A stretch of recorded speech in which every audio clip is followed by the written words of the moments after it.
Gusto ko ma-discover ng mga tao ngayon with me, with our reading the Bible, na talagang napakalayo natin ngayon sa katotohanan eh. Maraming tao, nalayo na ng nalayo sa salita ng Diyos, nalayo na sa katotohanan. At meron pang naglalayo ngayon. Meron pa, gusto pa yatang i-discourage na ang tao magbasa ng Biblia. Pakinggan nyo ito. Wala naman akong laban dito sa kaibigang ito, no? Wala akong personal na galit. Wala. Hindi ko naman siya kilala eh. Pero narinig ko lang yung sinasabi niya. Eh kung malabog yung dibdib ko, eh, ano ba naman kako ito? Eh nakikinig dito, mga libo-libo rin. Awa-awa naman ang maniniwala rito. Pakinggan nyo sandali. Should I read the Bible daily? Daily Bible reading is 1,000% recommended, but it's not required to please God or to grow spiritually. Now, ask me, why? Yun daw pagbabasa ng Bible is 1,000% recommended. That is exaggeration because 100% is the fixed and complete percentage. 100%. Kaya nga yung ginto, pag sinabing 99.99%, it is almost pure. Para gawin mong 1,000%, it is over-exaggeration. Pero ine-exaggerate niya something that he will later on erase.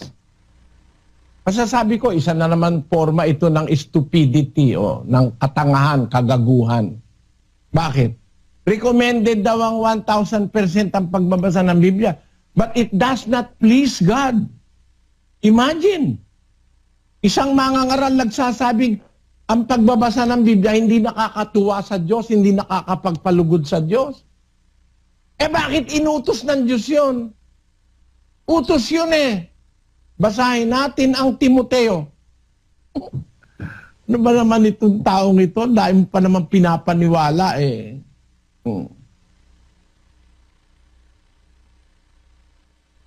Awa-awa naman maniniwala na hindi raw recommended at hindi raw 1,000% recommended pero hindi raw nakakalugod sa Diyos. It doesn't please God, sabi niya, no? O ulitin natin para lang maintindihan nyo. Should I read the Bible daily? Daily Bible reading is 1,000% recommended, but it's not required to please God or to grow spiritually. It's not required to please God and to grow spiritually. Is that true? Mali. Mali yan, kaibigan. Sana magsisika, wag mo nang uulitin yan. Ngayon, kung gusto mo naman tutulan ako, diskusyon tayo. Hindi naman kita hinahamon, pero diskusyon na friendly, ano? Hindi raw required. Required nga yan eh. Ng Diyos eh. Gusto ng Diyos, binabasa mo ang kanyang salita, lalo na kung mangangaral ka eh. Ito sabi ng Diyos sa mangangaral. 4:13 ng unang Timoteo.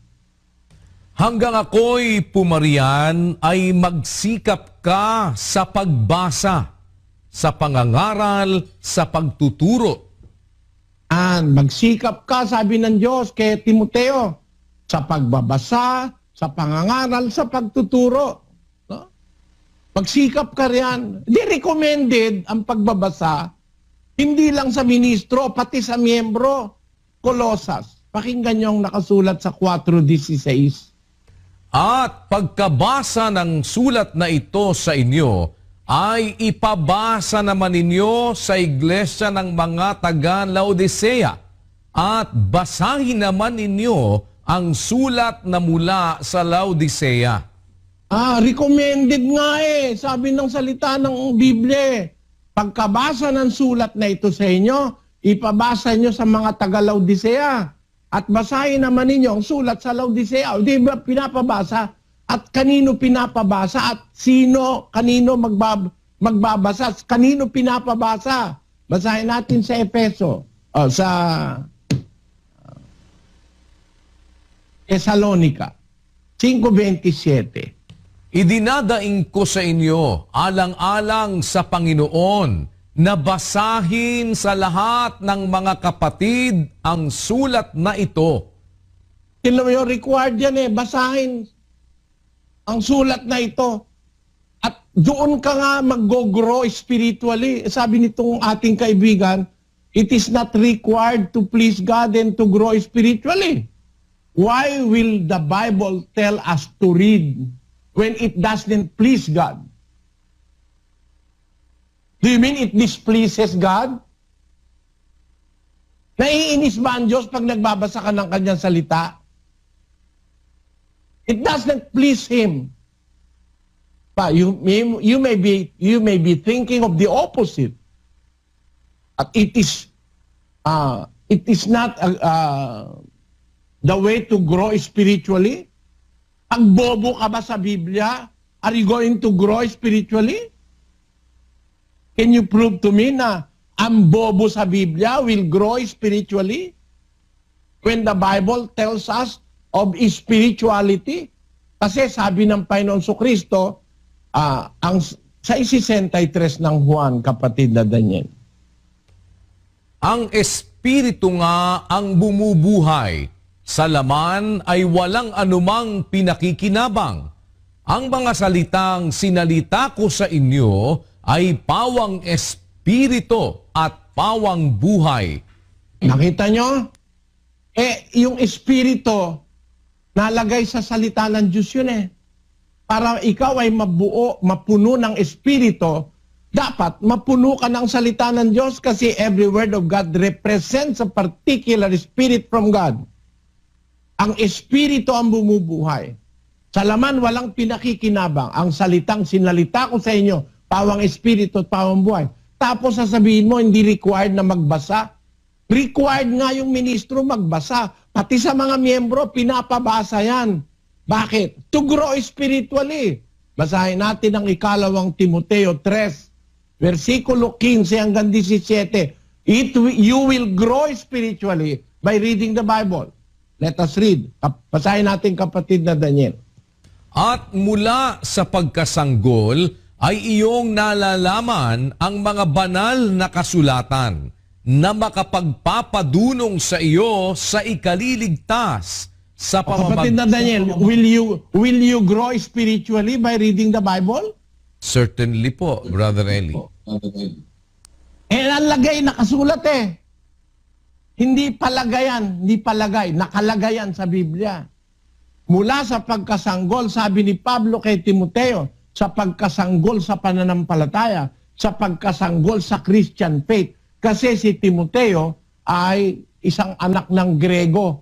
Hindi bihasa sa Biblia ang mga Grego nung araw, mga Hudyong nauna. Mula ang wika sa pagkasanggol sa pananampalataya ni Timoteo, nalalaman mo ang mga banal na kasulatan makapagpapadunong sa iyo sa ikaliligtas. So you will grow spiritually sa pamagitan ng banal na kasulatan. Tuloy natin, kapatid na Daniel. At mula sa pagkasanggol ay iyong nalalaman ang mga banal na kasulatan na makapagpapadunong sa iyo sa ikaliligtas sa pamamagitan ng pananampalataya kay Kristo Jesus. Ang lahat ng mga kasulatan na kinasihan ng Diyos ay mapapakinabangan din naman sa pagtuturo, sa pagsansala, sa pagsaway, sa ikatututo na nasa katuwiran. Ang kasulatan, ikatututo sa katuwiran, you will grow spiritually. Tapos, sa 17, kapatid na Daniel, upang ang tao ng Diyos ay maging sakdal, tinuruang lubos sa lahat ng mga gawang mabuti. Nakita nyo, ang tao ng Diyos para masakdal, to grow spiritually, to grow into perfection, that the man of God may be perfect, thoroughly furnished unto all good works. In what works? Works that the Bible teaches us. Works that came from God. Sabi sa Biblia, all scriptures inspired of God is profitable for doctrine, for reproof, for correction, for instruction in righteousness.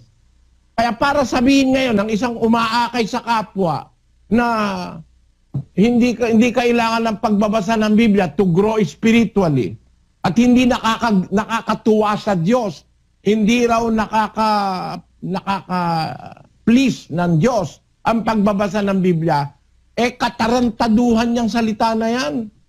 Hindi ko sinasabing tarantado ito, ha. Ang sinasabi ko, yung sinasabi niya, katarantaduhan yon. Na hindi natutuwa ang Diyos pag nagbabasa ka ng Biblia. Utos nga niya yun sa mga ngaral magbasa. Ano ang sabi ng Diyos sa mga nagbabasa at umuunawa sa Biblia? Apokalipsis 1:3. Mapalad ang bumabasa at ang nakikinig ng mga salita ng hula at tumutupad ng mga bagay na nangasusulat doon sapagkat ang panahoy malapit na. Napalad pa nga yung bumabasa. Tapos eto kayo ng mga ngaral na nangahas magbasa magturo ng Biblia, umakay ng kapwa, humingi ng pera, humingi ng ikapo, yumaman dahil sa taong tinuturuan niya. Tapos sasabihin mo ngayon ang isang bagay kontra sa Biblia. Kung ako miyembro mo, iiwanan kita. Bakit? Sukat sabihin mo yan? Kontra sa Biblia yung sinasabi mo, ulitin natin. Hindi ako galit sa kanya, mga kababayan. Galit ako sa sinabi niya dahil laban sa Biblia. Should I read the Bible daily? Daily Bible reading is 1,000% recommended, but it's not required to please God or to grow spiritually. Kita mong katangahan yan? You will grow spiritually by reading the Bible. Mapalad ang bumabasa. Sukat sabihin mong hindi required. Nire-require nga, pinapabasa nga eh. Basahin sa lahat ng kapatid. At kung yung mga unang Kristiyano tumutupad, binabasa ba nila araw-araw ang Biblia? Basahin natin sa isang talata ng Gawa. 17 Gs. At pagdakay pinayaon sa gabi ng mga kapatid si Pablo at si Sila sa Berea, na nang dumating sila doon ay nagsipasok sa sinagoga ng mga Hudyo. Ngayon lalong naging mararangal ang mga ito kaysa mga taga-Tesalonika sapagkat tinanggap nila ang salita ng buong pagsisikap at sinisiyasat sa araw-araw ang mga kasulatan kung tunay nga ang mga bagay na ito. Araw-araw. Itong mga taga-Berea, naging lalong marangal sa harapan ng Diyos kesa sa mga taga-Tesalonika. Kasi nung tanggapin nila ang salita, nitong mga taga-Berea, sinisiyasat nila araw-araw ang mga kasulatan. Do they read the Bible daily? Tapos ito ngayon ang mga ngaral sa atin. Tapang naman ang ano nito, ang tapang naman ang lakas naman ang loob nitong magsabi na hindi raw nakakalugod sa Diyos ang pagbabasa ng Biblia at hindi raw nire-require. Nako kapatid, kung kaharap ako nung sabihin mo yan, mapapahiya ka sa harap ng miyembro mo, tatanungin lang kita, saan mo binasa yon? Anong batayan mo na hindi nakakalugod sa Diyos ang pagbabasa ng Biblia at hindi nire-require? Bakit ang mga unang Kristiyano ini-require na magbasa at bumasa? Bakit? Ibig sabihin, magkaiba na ba Kristiyano ngayon sa kanong una? Di ba ang sinusunod nila noon si Kristo? Ikaw, sino susundin? Ikaw na. Tingnan natin ang kanyang dahilan. Bakit daw hindi required ang pagbabasa ng Biblia at hindi raw nakakalugod sa Diyos? Tuloy natin. God or to grow spiritually. Now, ask me, why? You want to know? Here's my first answer. People in the Bible didn't read their Bible every day. Ang katangahan yan. Yun daw mga tao sa Biblia, hindi raw na nagbabasa ng Biblia araw-araw. Yung mga tao raw sa Biblia. Sino yon? Tuloy natin. Didn't read their Bible every day. Abraham and Jacob and Isaac. Yun daw si Abraham, si Isaac, si Jacob, hindi raw nagbabasa ng Biblia araw-araw. Kung di ka ba naman talagang Ano kaya ang sasabihin kong klase ng tao ito? Oh? Hindi ako galit sa'yo personally, ano? Pero panliligaw yan eh. Sabi mo, si Abraham, si Isaac, si Jacob, hindi nagbabasa ng Biblia. Paano babasahin yung Biblia? Wala pa Biblia nun.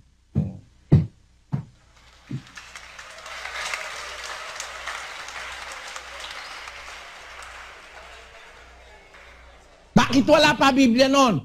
Kasi nakikipag-usap ang Diyos sa kanila sa pamamagitan ng mga anghel at ng mga kasangkapan ng Diyos. Nakikipag-usap ang Diyos sa kanila. Nalalaman nila ang kalooban ng Diyos. Magitan ng mga mensahe, dinadala ng anghel. Kinakausap si Abraham ng anghel, kinakausap si Isaac, kinakausap si Jacob. At ang Biblia po, nasulat lang ng kaapu-apuhan ni Abraham. Ang unang-unang nagsulat ng unang aklat sa Biblia, si Moises. Kaapu-apuhan na ni Abraham yon. 500 taon nang pagkatapos ni Abraham, mahigit na 500 taon na bago lumabas si Moises. Kaya nung panahon ni Abraham, wala pa Biblia. Kasi ang unang aklat ng Biblia, ang Henesis at Deuteronomio, yung 5 na yon, na sinasabi 5, pero dati isa lang yun eh. Yung 5 na yon, isinulat yon, mahigit sa 500 taon pagkamatay ni Abraham. Doon pa lang nasulat ang unang aklat sa Biblia. Paano mo ngayon sasabihin, yun ikaw mga unang tao, hindi ka nagbabasa ng Biblia. Paano babasahin? Wala pa nga eh. At hindi pa kailangan ng Biblia no, kasi ang Diyos nakikipag-usap sa pamamagitan ng anghel sa mga taong kagaya ni Abraham, ni Isaac at ni Jacob. Tingnan nyo ngayon ito. Magtuturo ka sa libu-libong tao, papalakpakan ka at paniniwalaan ka, mali ang sinasabi mo, kakahiya naman talaga ito, mga kapatid. Nare-realize nyo ba, mga kaibigan, mga kapatid, mga bisita, ang ibig kong sabihin? Na ang Biblia talaga, hindi kilala ng marami.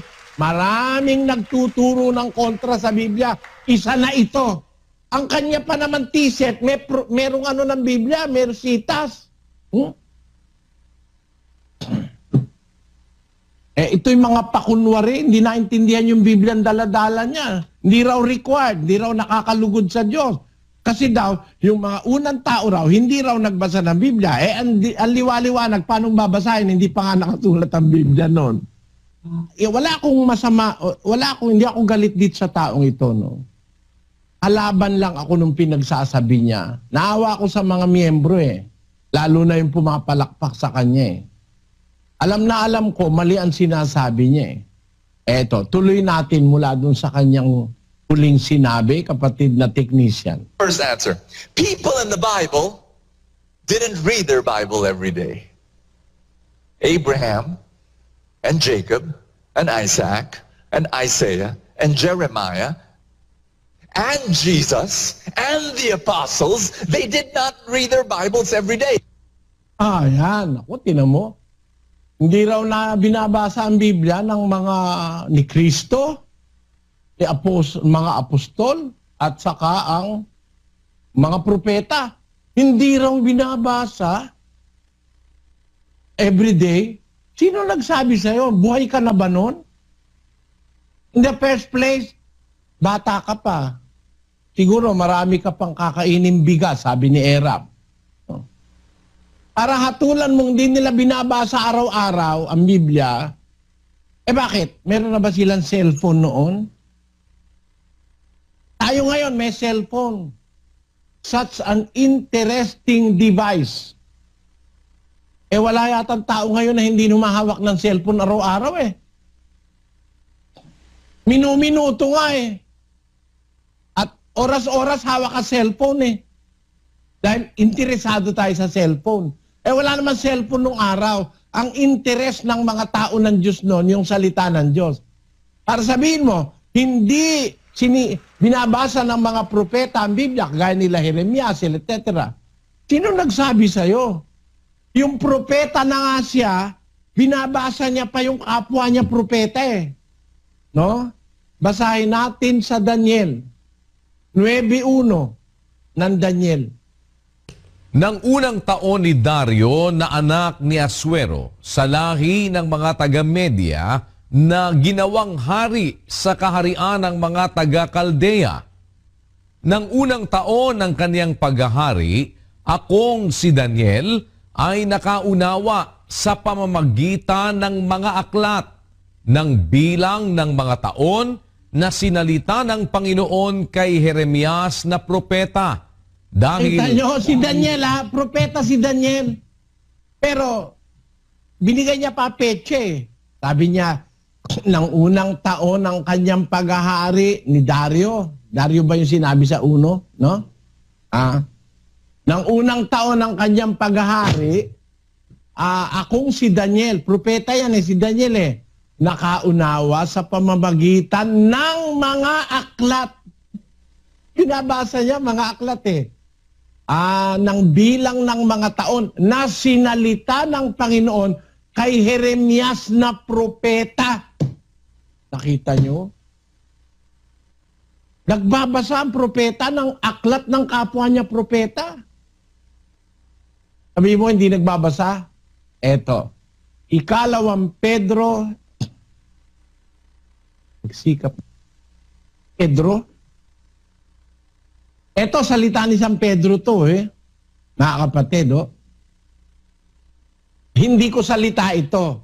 Siguro hindi naiintindihan ito nitong kapatid na nangangaral na ito. Papaintindi natin pati sa kanyang mga miyembro.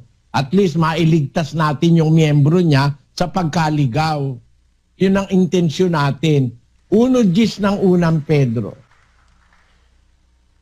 Tungkol sa pagkaligtas na ito, ay nagsikap at nagsiyasat na maigi ang mga propeta na nangagsihula tungkol sa biyayang dadating sa inyo. Tenyo sabi ni Pablo sa mga Kristiyano noong unang siglo, tungkol sa pagkaligtas na ito, tungkol sa kaligtasan, nagsikap at nagsiyasat na maigi ang mga propeta. Nagsisiyasat pala yung mga propeta. Ay alin ang sinisiyasat? Di yung kasulatan. Basahin natin ng tuloy sa 11. Na sinisiyasat ang kahulugan kung ano at kailang panahon itinuro ng Espiritu ni Kristo na sumasa kanila ng patotohanan ng una ang mga pagbabata ni Kristo at ang mga kaluwalhatiang hahalili sa mga ito. Tanyo, sinisiyasat ang kahulugan ng mga nakasulat sa kasulatan kung ano at kailang panahon ng patotohanan ng una ang pagbabata ni Kristo. Pati yung pagkapanganak ni Kristo, pati yung pagbabata ni Kristo, pati yung lahat ng gagawin ni Kristo. Sinisiyasat ng mga propeta yon. At pati mga apostol, nagsisiyasat din ng Biblia yan. Para sabihin mo hindi nagsisiyasat, nagbabasa araw-araw, yung nagsisiyasat, talaga nagbabasa yon. At habang may pagkakataon, nagbabasa yung mga yon. Katunayan, basahin natin ng Lucas 24. Binuksan.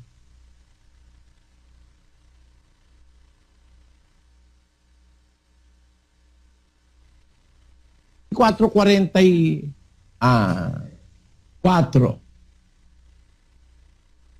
At sinabi niya sa kanila, ito ang aking mga salitang sinabi ko sa inyo, nang ako'y sumasa inyo pa, na kinakailangang matupad ang lahat ng mga bagay na nangasusulat tungkol sa akin sa kautusan ni Moises at sa mga propeta at sa mga awit.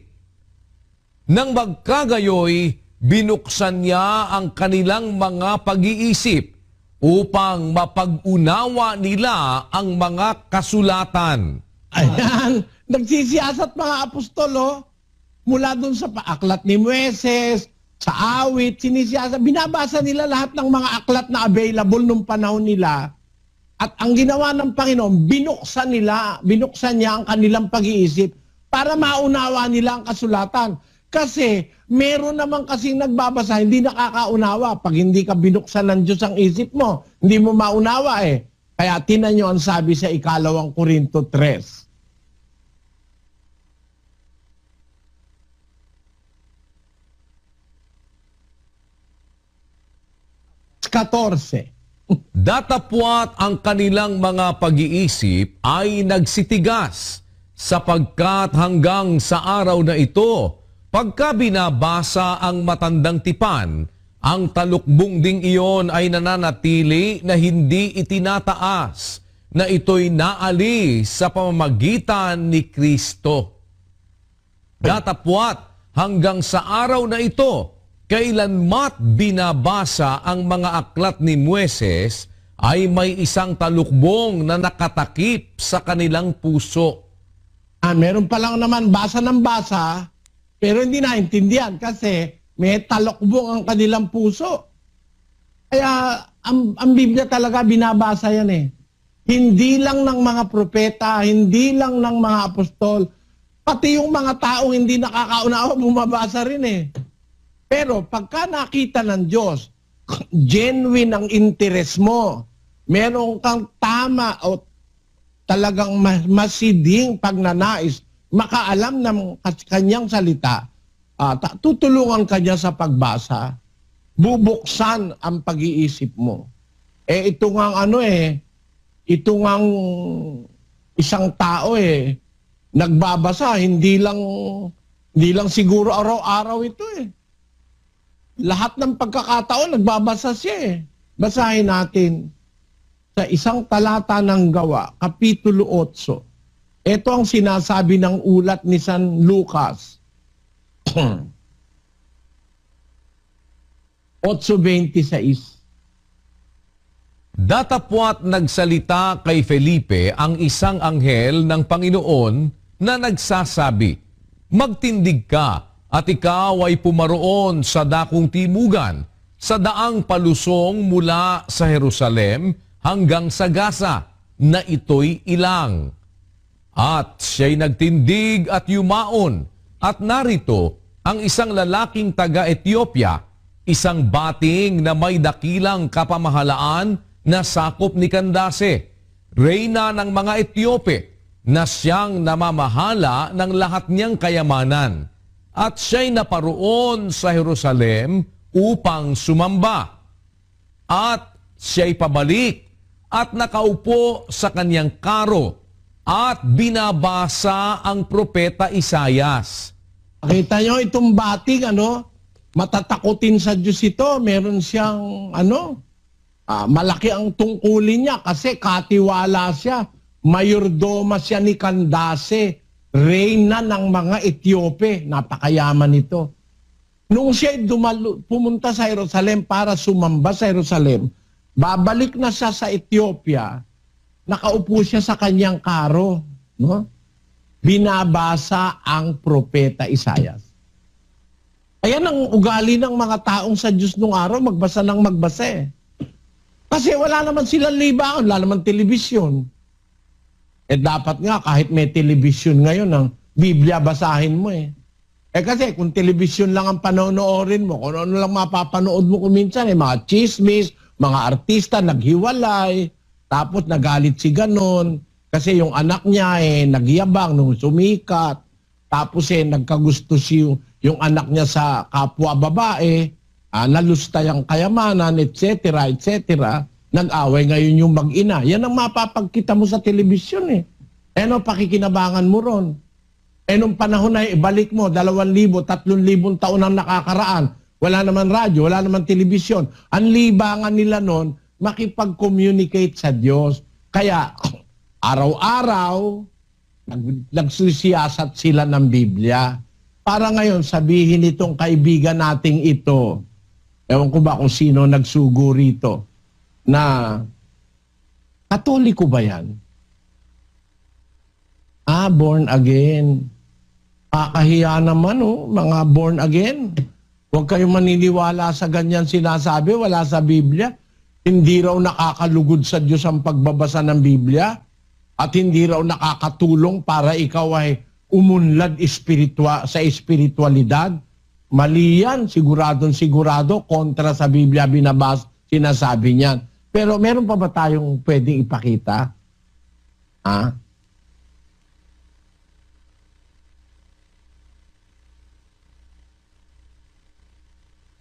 And the apostles, they did not read their Bibles every day. But Brother Bo, wait a minute. You mean to tell me all those people? Yeah. Before 1454, thousands of years, they were connected to God without reading their Bible every day because it was The impossible. apostle, they do not read the Bible every day. Yung mga yung salita na yun, alam nyo, mga kababayan, kung hindi lang ako na, ayoko lang talaga, marami na kasing galit sa akin eh. Madadagdag pa yung mga miyembro nito. Eh, kaawa naman yung miyembro, kaawa naman, pag hindi ka kikibo, para sabihin mo na ang mga apostol hindi nagbabasa araw-araw, no? Hindi totoo yun. Wala ka ron eh. Wala ka ron. Eh, kung mabasa ko,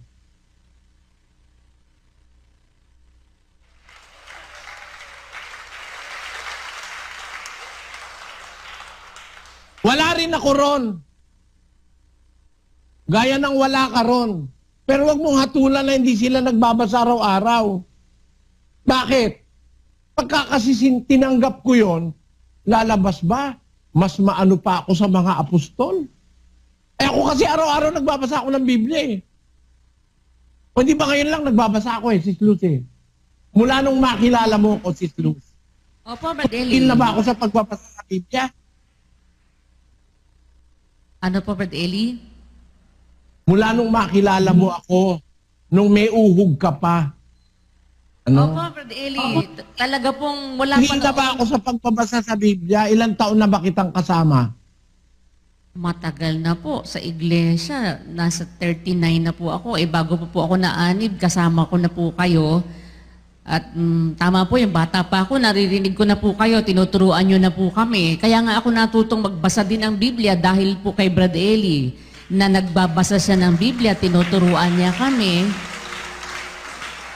Nagbabasa po talaga siya. Bata pa kami niyan.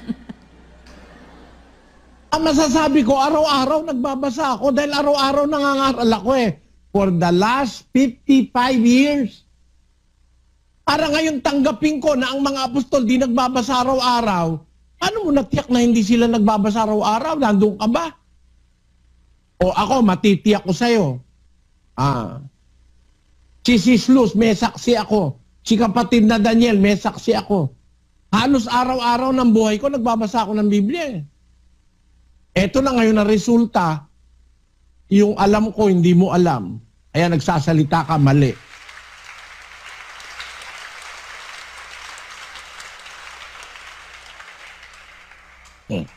Hindi ako galit sa kanya. Naawa lang ko sa mga miyembro niya. Imbis na i-encourage niyang magbasa ng Biblia, gaya ni Pablo, para bang dinidiscourage mo pa na hindi naman makakalugod sa Diyos yan. Sabihin mo na lang, mag-cellphone na lang kayo, malulugod ang Diyos sa inyo. Baka yun ang gusto mong sabihin. Kesa magbasa ng Biblia, mag-cellphone na lang. Mali yan, kapatid.